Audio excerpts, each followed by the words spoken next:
The power of the people is stronger than any weapon. A people's revolution and evolution can't be stopped. Revolution and evolution is love. Assata Shakur. This is Adrienne Marie Brown, and you are listening to Red for Revolution, the audio drama. Hello, listeners. My name is Jana Naomi Smith, and I'm the creator, writer, director of Red for Revolution, and I'm delighted to welcome you to this special behind-the-scenes bonus episode. After premiering at the Tribeca Festival in 2024, we brought our radical love story to you around this time last year with the support of PRX's Radiotopia. I can't believe it's been a full year, and I'm excited to be joined by some of our amazing cast and team members to celebrate our anniversary and our recent AMBIE nominations.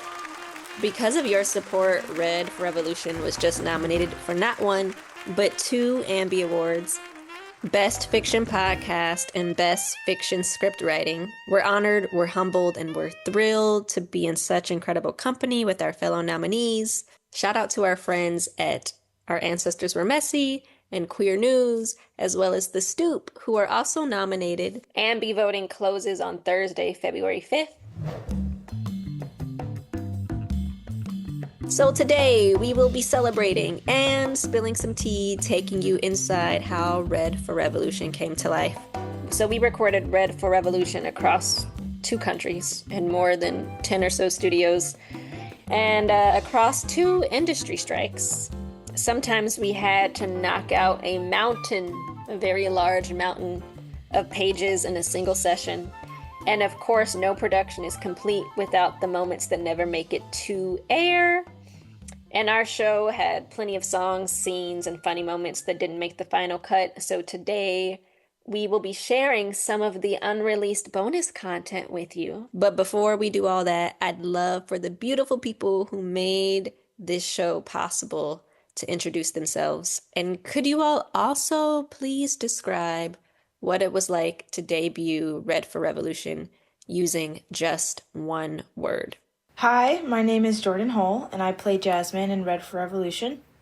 If I could describe the debut of our show in one word, I would say it's revolutionizing.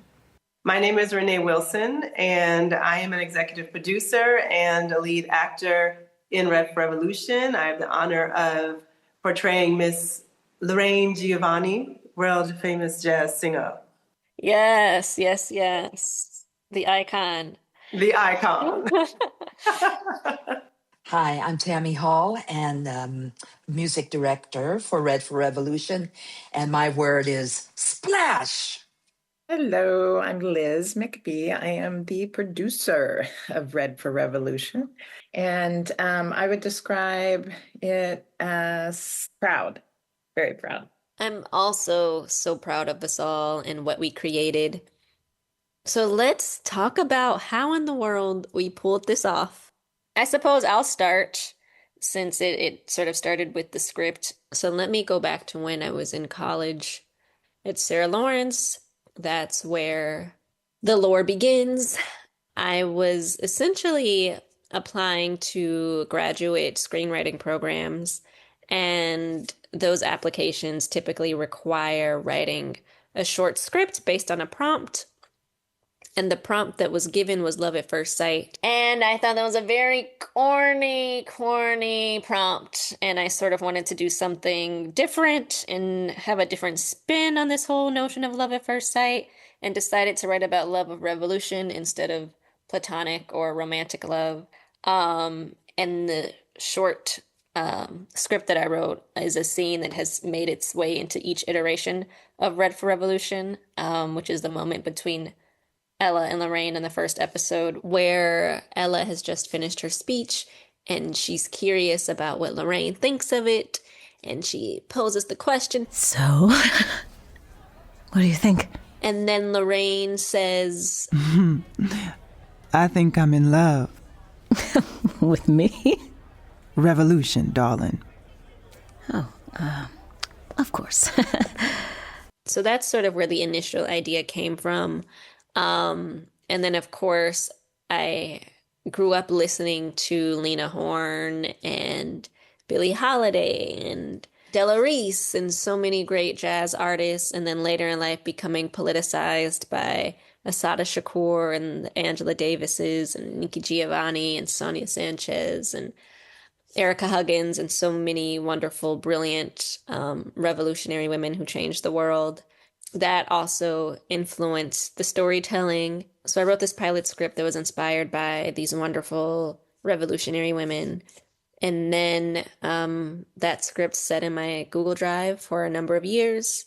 And so I think it was 2022, if I'm not mistaken, when I decided to adapt that script into an audio drama because I really just felt an urgent need to artistically address the homophobia and transphobia that I was witnessing. And so I introduced a contemporary storyline with the character Jasmine, that character did not exist previously in the other iterations of the script. And that storyline was definitely heavily influenced by my relationship with my dear, dear grandmother and really all of my grandmothers. And yeah, so I set out to make this audio drama. And I did so initially with the help of a dear friend of mine, Rachel Jarvis, who created the audio show Lady Lucy.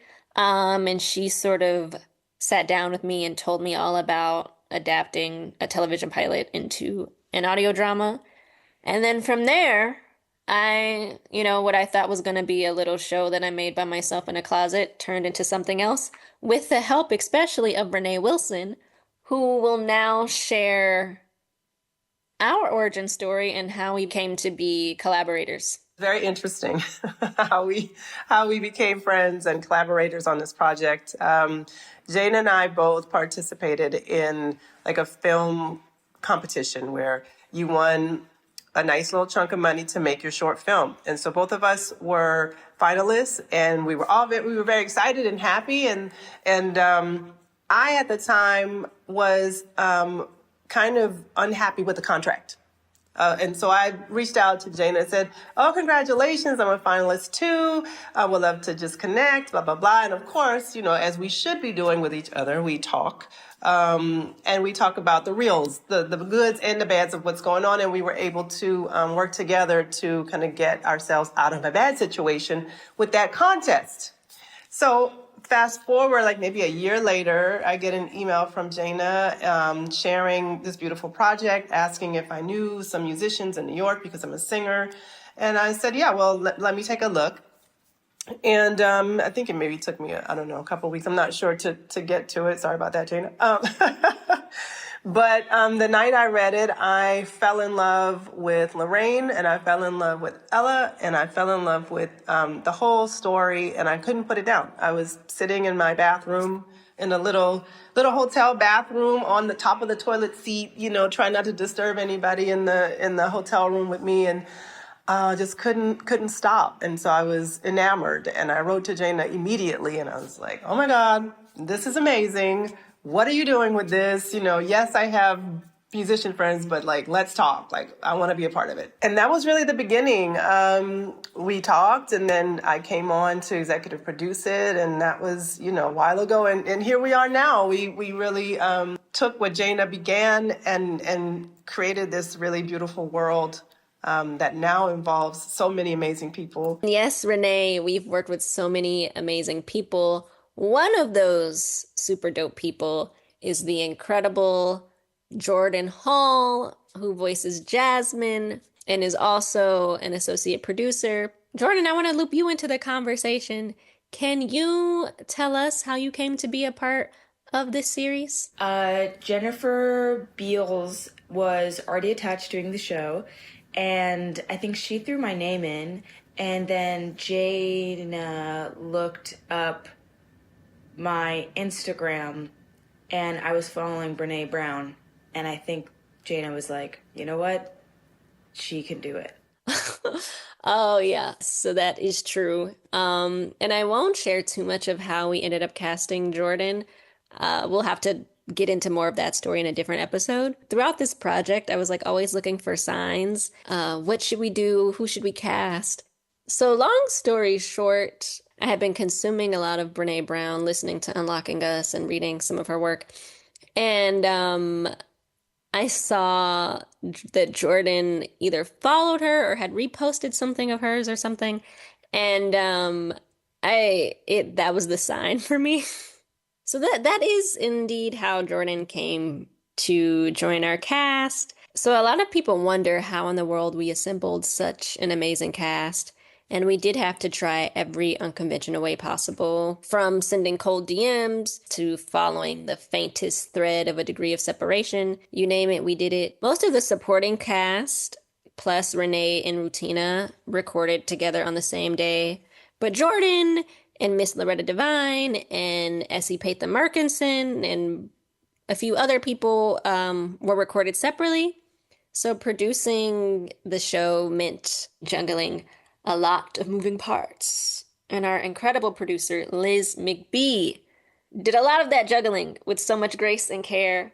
So, Liz, is there a story about producing episode 1 that sticks out to you? Yeah, I mean, I think the juggling definitely sticks out to me, and I remember that. And I remember those just minute, scant threads to different people and different cast. And it was, a friend of mine who happened to know a friend of Danny Glover's. And so it was just like, bit by bit, we were just pulling in the cast, like ever so delicately, it felt at times. But I think that, once we got people, I do remember just the exhilaration of, oh my God, they said yes. Oh my God. Like, S.E.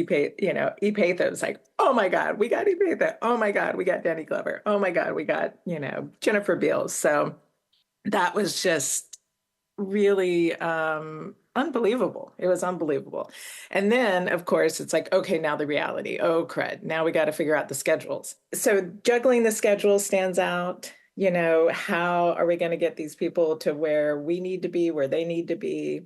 So that stands out. But another thing that really stands out to me was even before production began, and that was taking, Jana, your words in your script. And I just remember us sitting down at somewhere, maybe in my sister-in-law's house or something, going through the script, and it's like, well, how do you turn that very visual moment into something that is only sonic, is only auditory? And so that, I thought, even before production, was a real challenge. And I think we pulled it off, beautifully. Oh my goodness, thank you so much, Liz. I'm just so grateful for you and everything that you've done and the love that you've shown us in this project. And I hope you feel it from all of us. I do want to ask a follow-up question about the moment that you were speaking of before production began, and that scene in particular, if you could speak about which scene you're describing for listeners. It's actually two scenes almost married together. It's when Ella first meets Lorraine, and they're getting ready for the rally. And Ella sees Lorraine for the first time, and the volunteer is there, and the volunteer says something like, Lorraine Giovanni in the flesh.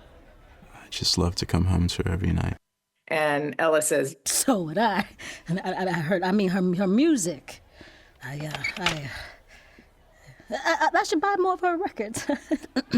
That was just kind of a really beautiful glimpse into the spark of their love. And then the other one was when Ella is up doing her sound check, and the script read, like, she looks out into the audience and like catches, Lorraine's eye or something like that. I can't remember how exactly it's worded, but she stumbles. And I remember saying, how are we going to know that she's stumbling because she sees Lorraine?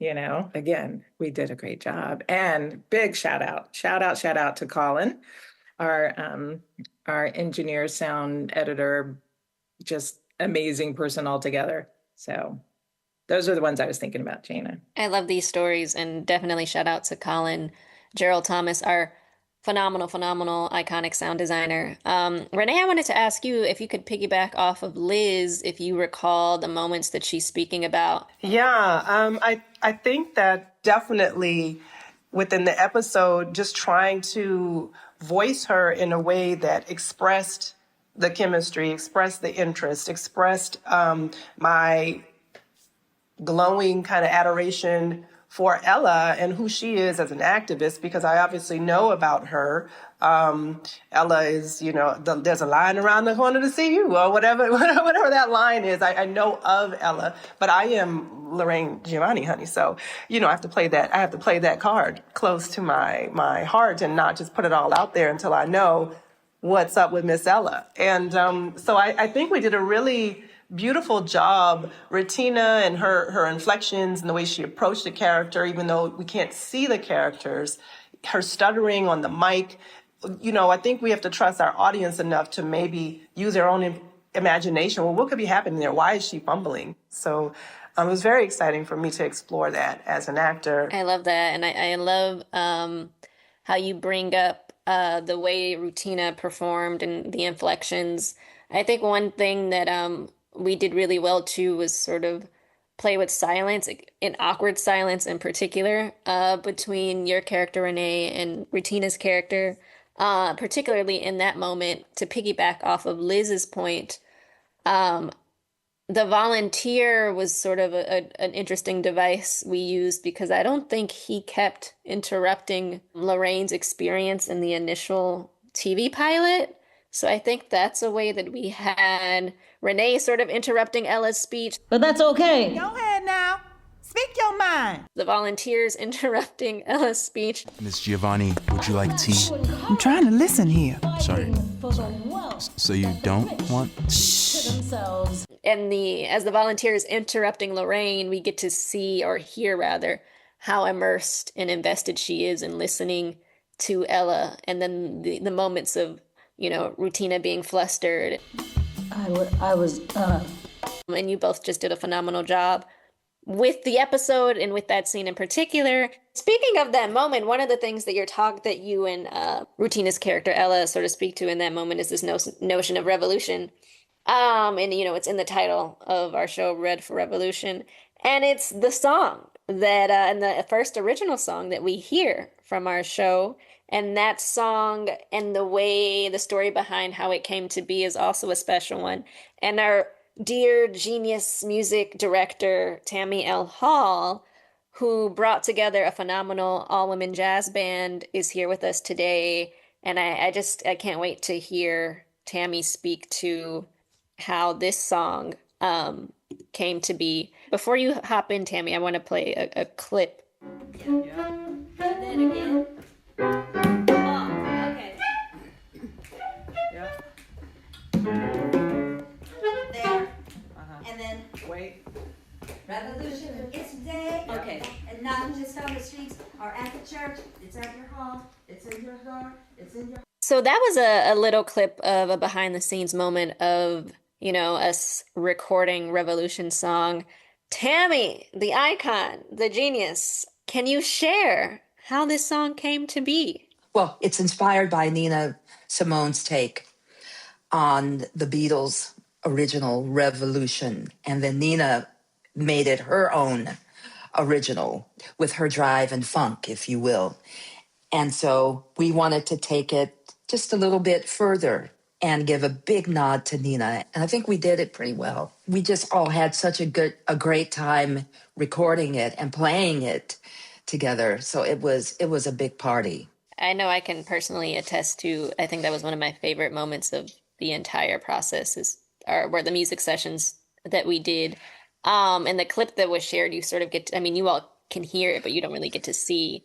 Tammy's playing the piano, she's like directing the band, and they're like improvising, and there's so many things happening all at once. And it was really special and really cool to see how this song was brought to life. Tammy mentions how we initially were hoping to use the Nina Simone cover, and then we ran into some licensing issues. Music licensing costs a lot of money. And so we were sort of thrust into having to create original music really quickly and kind of at the last minute. And Tammy was able to assemble a phenomenal band. And, I know when we were writing the song, Revolution was top of mind, the Nina Simone cover. And it was really important because that song actually informs the plot. Mm-hmm. And so when we had to pivot, I was like, oh no, how do we keep the nod to Nina So that became an issue. And I'll also share that the lyrics to the song are both inspired by Nina's cover, but then the Gil Scott-Heron revolution will not be televised. And, he's sort of speaking to what revolution isn't. And we wanted to speak about what revolution is and what it could be. And I wanted to ask you, Tammy, can you share a little bit of how you assembled the amazing band that we have? Let's see. Well, you see in the shot here, you see Vicki Randall center. And Vicki and I go back, oh my gosh, we must go back now 30 plus years. And she's a totally accessible and wonderful musician, great voice, great percussionist. I called up Vicki, and then Ruth Davies, whom you can just barely see to her left or to the right as we're facing. This picture is a bassist whom I've also worked with for about 30 years in the jazz milieu. And these are ace first call musicians, and they're really reliable, and they're also very good friends. And everybody said yes. Ruth Price, the drummer, who brought such great energy to that day, immediately was like, yes, I'm on it. And she was there and present. And then we've got Coffee Brown, who's not on the picture, but she was our bassist on the electric bass. So Ruth played the upright bass for the more jazzy tunes, and Coffee played the more funky stuff. And she played on Revolution in particular. I also want to mention Kristen Strom, who plays the saxophone in these recordings, and especially on Revolution. It's just that helped to also really build up the atmosphere. That really brings it home. So these are musicians that I have worked with and continue to work with on a fairly regular basis. And I knew that if I called them, if they could do it, they would be there, and they were. They showed up and they were all amazing. Renee, would you like to add anything about performing the song or recording it? In particular, I would love for you to share where we recorded the music and how that came to be. Yeah, absolutely. We recorded in one of my favorite studios, 25th Street Recording in Oakland.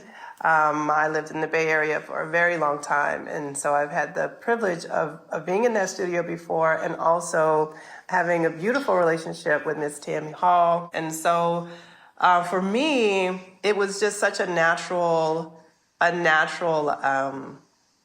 expression of our relationship, and just a continuation of our collaboration. And the love is there and will always be there. And so that put me at ease very much right away. I trusted and trust Tammy. So I knew that anybody she brought on, even if I never worked with them before, like, they were going to be banging. And so for me, as an artist, I walked in with full capacity. I love that the whole space was just filled with women. I actually don't know if I've ever in my career worked with all women. And of course, we had Gabriel as our engineer, who brought that, masculine to the space as well. But it was very feminine, which I loved. We were very supportive of each other. The words are very powerful. I felt like Nina was in the room. I feel like all the revolutionaries were in the room. And it just gave me a chance to share that side of myself in the character and in this scene. And may I add, Renee, thank you, because you completely brought Lorraine into the room, and that also inspired the rest of us playing. Thank you. Thank you for saying yes. And just, I'm going to say, gush over you more, not just because of, your brilliance as an artist and a musician, but just who you are as a human. The entire experience has been wonderful and continues to be wonderful. The love that you give and you share, and the just the way you approach love, and even in hard moments, you always bring the right word, the right amount of gratitude and grace, and also fierceness. And so I love that about you. I co-sign everything that Renee has said about Tammy. I can't imagine this project without you. And I love that, Renee, you mentioned Tammy always having the right word because, of course, so much of this project has been beautiful and wonderful, but then, there are also very challenging moments that come up quite a bit. And it could be really hard to even see the beauty in our project in the face of sort of so much adversity. And Tammy always, always, always has the right thing to say. And it's really wonderful that she's been able to ground us throughout this process. And I also wanted to reiterate Tammy mentioning how Renee showed up as Lorraine. Renee would come to the music sessions in character, so she wasn't just like coming to do her little songs and like run off. She was fully embodied as Lorraine Giovanni and the various iterations of who she was at any given moment. She's playing Lorraine in the first episode, and then we're doing Stormy Weather, so she's like upbeat and excited doing Revolution, and it's all great. And then she's like depressed and crying when you're doing Send in the Clowns, and she was really, really tapped in to the character each time, and so it was really lovely. I just want to say that recording Revolution and those music sessions were just the most fun I have ever had in a session, in a recording session. Done, voiceover sessions, done all kinds of stuff. That was the most fun. And I remember coming home that night, and my husband works in commercials and advertising also. He's been in a gazillion sessions also. And I showed him video from that. And he was like, man, I am doing something wrong with my sessions. I have never seen such joy and love. I mean, it was hard work, but it was also dancing and the control room and laughter and just pure beauty and awe. And I just want to shout out to you, Tammy, and to you, Renee, and to you also, Jana, for just making that one of the most memorable experiences of my life, I will say. Well, and to you, Liz McBee, same, this thing could not have happened without all of us. I really just love all of you so much. It truly takes teamwork to make the dream work. Speaking of dreams, we all have hopes and visions for ourselves and for the future and for our world. And we put all of those things into this show. So when we created Red for Revolution, we set out to send a powerful message. As we're currently living during an increasingly dangerous political moment, what do you think our series can offer people right now? Jordan, would you like to kick us off? This idea of a pure form of love being the love for revolution. Jana's story about, I'm just telling all of Jana's stories, but when she was saying she was given a prompt to write about, I think it was about true love, and she decided to write about revolution and liberation. And I think that is such a powerful intersection of what's going on in the series and how to perhaps interact with what's going on in the world. Liz, any thoughts? Throughout all darkness, love endures. So I say love, love, baby, love. Tammy, would you like to add? This moment is a continuous moment. What Red for Revolution offers is a chance for us to break the cycle for a little while, just to go to this place of where we create a beloved community with this production, the team of us and the people that we invite to Red for Revolution. But this actual series invites us, it allows us to catch our breath and to think about what happens when we meet each other with an intention of trust and an intention of recognizing the good that we are, that really beautiful things can happen,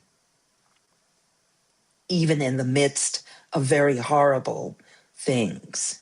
Renee? I love everything you both had to say. And, you know, especially the part about being open to love, because that is really a very radical thing in itself. Many people don't love themselves, and that's the sad part. And I think you can see it reflected in our world. You can see it reflected in our politics. You can see it reflected in the wars. You can see it reflected in how people treat each other. You can also see when people love themselves and the opposite of those things. And so I really hope that when someone experiences Red for Revolution, if they don't have the love for themselves, that maybe there's a glimpse inside of the piece that can resonate for them to look deeper and to love themselves. My grandmother used to tell me that as a kid, if you don't love you, how is anybody else going to? You know, you have to love yourself. And I love all of your answers. You know, we really set out to do something special. And, you know, since we're talking about episode 1, there's a moment I think really could be useful at this moment in time. I love what you said, Renee, about self-love and how important that is. And we sort of see each character's journey with that throughout each episode. And I think another thing that we're exploring and that, you know, is equally important to consider, on one hand, especially Black women and Black queer folks who are sort of socialized to hate themselves. Self-love is so important, but then there are some people who love themselves a little too much and are responsible for the despairing and, you know, unjust moment that we're living in. And one thing that our show, I think, speaks to is the love of each other and collective, and what the revolutionary spirit and what a loveful spirit can look like, as well as some of its limitations. And so I really think the moment when it's a bit shady, and I think Ella could have done a better job of this, but when she and Lorraine are in the dressing room, and Lorraine is like, well, I love these blues women, you know, their music was so political, but I'm not. And, you know, Ella calls her out and is sort of like, but you can be. And she sort of has the imagination to see that Lorraine can be better, even when Lorraine doesn't recognize that in herself. And she loves her enough to say that and to articulate that. And then Lorraine is also generous and loving, such that she's able to sit with that and not get too I mean, she does get defensive, but she doesn't dismiss Ella for calling her in. And I think that moment is really special. And I think the moment of encouraging Lorraine to rise above fear, and I think that is something that I would love for people to take away from this show, is to rise above fear and complicity and rise to the occasion to defeat and resist fascism and racism and homophobia and transphobia and these systems of dominance. And it's, you know, a difficult and long journey, and it took these characters a very long time to figure it out. We see generations long of struggle, both like broadly, professionally, and within their family dynamics. But, you know, with each day, if we're committed to radical love, we're making progress in one way or another. And I just love everything that you all have shared. And honestly, this entire episode could have just been about that. But we promised our listeners that we would share some unreleased audio from our recording sessions. And so that's what we're about to get into now. We're going to play a clip and speak to some of our wonderful actors for a bit of context. So we're going to share a scene that didn't make it into the final episode for a number of reasons, but it's a scene with the character Leroy, who's played by Alami Ballard, and the character Ella. But you should know that when we recorded Alami Ballard, we had not yet cast Rutina Wesley as Ella Ali. So that meant that Renee Wilson, who plays Lorraine, had to step in and read opposite Alami as both Lorraine and Ella. So what you are about to hear is a scene between Leroy and Ella, but Renee is actually playing Ella Ali.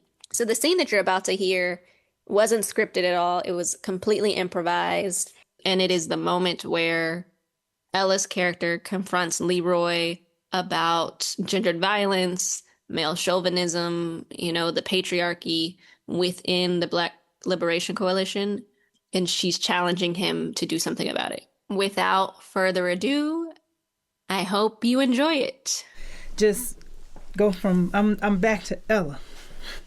See, that's my girl, though. That's my family. This Lorraine person. I know you don't fool with me. No. But that's okay. You're going to like me one day, I hope. I don't know about that. I don't know if he's going to make it out of that decade. That's what I feel in my spirit. Well, okay, what's on your mind today? Why are you so pent up?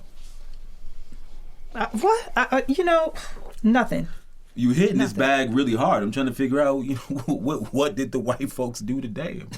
What's going on? Oh, the white folks, that's just like, they ain't even a half of it. Okay, talk to me.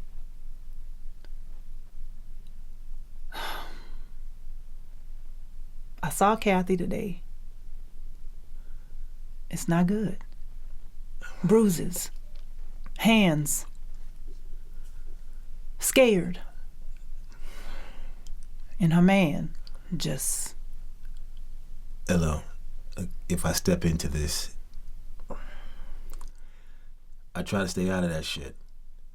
Stay out of it? I try to stay out of it. You heard me. How you gonna stay out of it? I don't think I'm the right one. So I don't have a middle speed, okay? I don't have a middle ground with this. So if I talk to this cat and he start mouthing off, I can't promise you what's going to happen next. So I just may not be the right person to sort this. So, that's all I'm saying. I don't have, all the how you talk. If I tell him to stand down, if he doesn't stand down, I'm gonna make sure that he stands down, and I don't think you want that, right? It's an easy way out, Leroy. What is it? Are you saying that's an easy way out? I'm not... It's not about him. It's not about him. Go ahead. It's about everybody. Tell me, what is it about? Queen Sheba. Tell me, Queen Sheba. What you know all, you see all. What is it about? I see enough. And I'm sick of it. I'm sick of us having to be the cleanup crew for everything.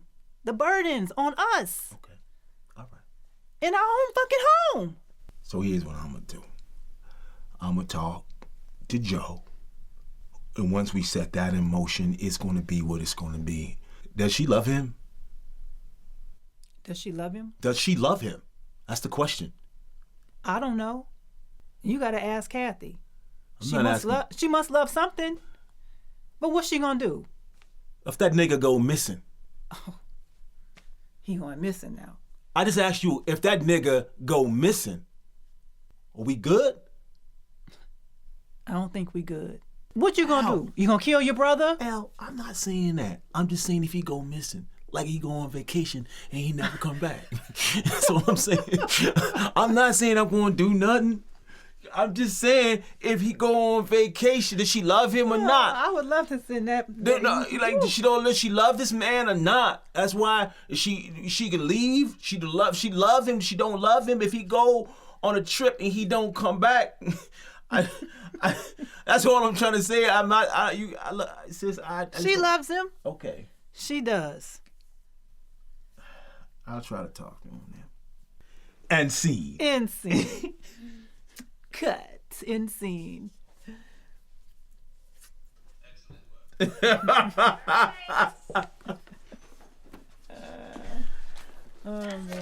That's yes, a ma'am. wrap. Yes, ma'am. Woo!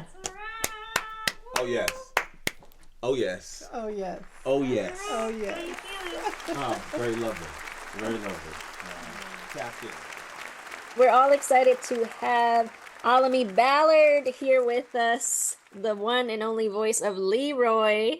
Alami is such a phenomenal actor and just a generous spirit and a wonderful father and organizer and community activist. And we were so excited that he agreed to be a part of our project in the very early stages. And actually, Alami's session was the first recording session that we had with our actors. Didn't know that. Didn't know that. Yeah, you were the first. You and Miss Divine. That was the first session. And so for folks who don't know, would you be able to share what made you say yes and how did you come to be a part of this project? Okay, I'm going to answer that question. Then I have to ask a question. I received the script, and it blew me away. It's just as simple as that. And Renee, do you want to share a little bit about sort of the decision and how we That's what I want to know about. I'm gonna mute myself. How did my name get thrown up there? You know what I'm saying? Did I attack somebody in the supermarket? You know what? He got the right kind of aggression. I want to know. We didn't know each other at all, but as we were internally discussing like who we could see playing your role, I just thought about you because we had had maybe one or two interactions via Instagram.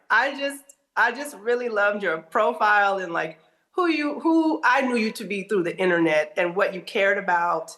I knew your life and what you believe in and what you stand up for was definitely in alignment with our project. And you just seemed like good people to me. And I said to Jane, I said, I think we should reach out to this brother. It's undeniable. And you don't always feel it, and not that you're always supposed to feel it. I wouldn't say that's why you take each project, but it's always so good or great when it touches you like that. You know, every job you go to, every space you're in, you won't walk away with a true friend, right?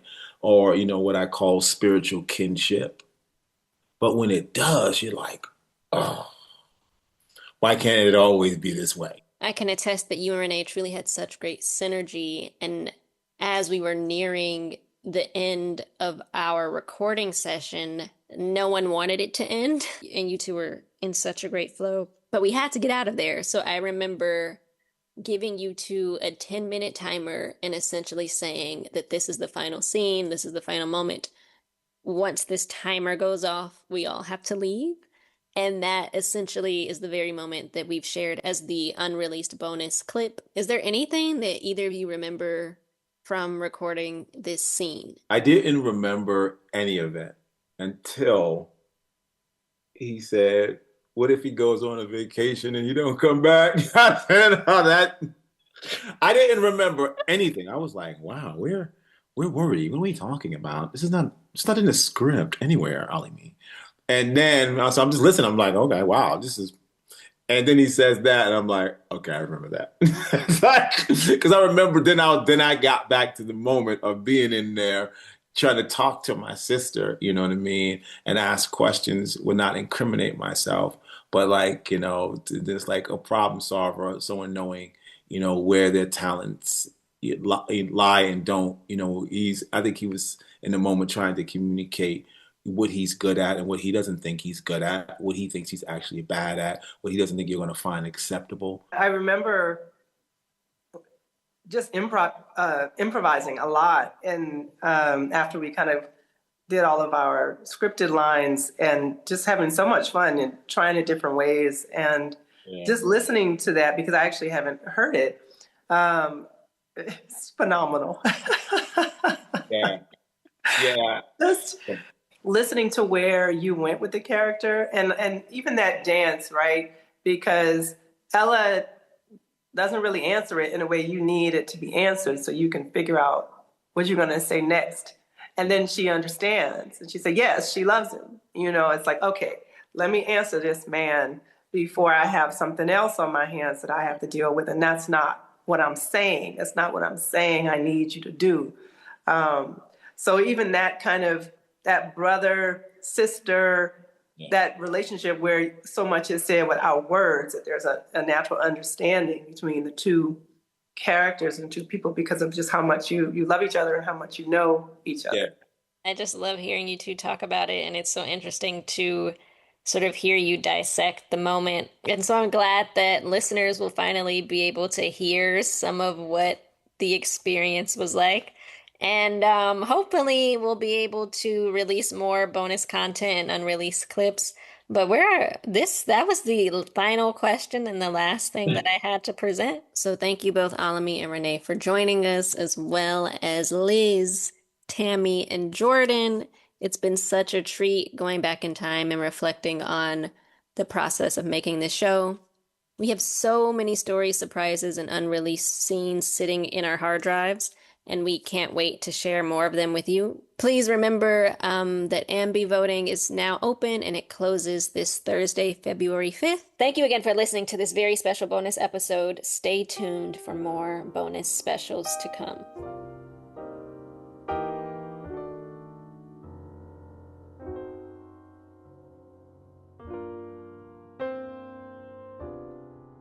Thank you for listening to Red for Revolution. We hope this episode encourages you to think about what radical love looks like for you. Red for Revolution was created, written, and directed by Jana Naomi Smith, with musical direction by Tammy L. Hall and sound design by Colin Gerald Thomas. The series was executive produced by Renee Wilson, Jana Smith, and Meta Mana Media, and produced by Liz McBee. This episode featured performances from Rutina Wesley as Ella Ali in the 1970s, Renee Wilson as Lorraine Giovanni in the 1970s, Alami Ballard as Leroy. And this is Adrienne Marie Brown, your sonic guide to this experience. Our associate producers were Jordan Hull, Adrian Snag, and Vanessa E. Williams. For Radiotopia Presents, Yori Lasordo is the managing producer. Audrey Mardovich is the executive producer. Red for Revolution is part of Radiotopia Presents, a podcast feed that debuts limited-run, artist-owned series from new and original voices. Listen and subscribe on the iHeartRadio app or wherever you get your podcasts. The team behind Red for Revolution would like to thank everyone who helped bring this project to life. To view the complete credit and gratitude list, please see the show notes or visit redforrevolution.com. This has been your Sonic Goddess, Adrienne Marie Brown. Thank you for listening.